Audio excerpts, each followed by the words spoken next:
I've been so fortunate doing what I love, making my living in the great outdoors. Many years ago, I set out to share my passion for duck hunting with the world and to make high quality duck calls that the average duck hunter could afford.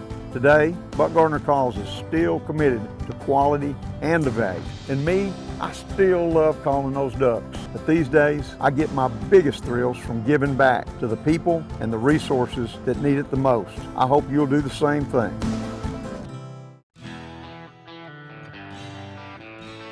Have you ever heard of timing or lining your ducks up? I was taught that at a very young age, and I feel like I was very fortunate. I see it a common mistake in hunters today.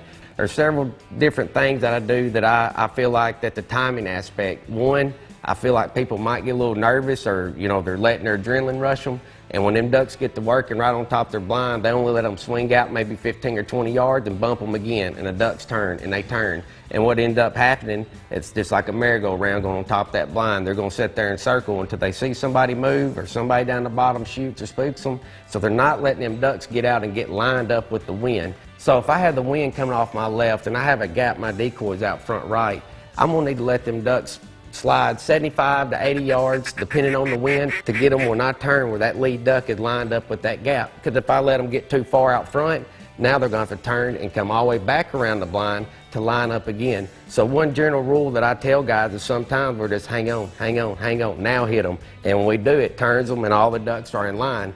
That helps us finish more bunches at the end of duck season. Duck Tactics has been presented by Buck Gardner Calls, champion of champions.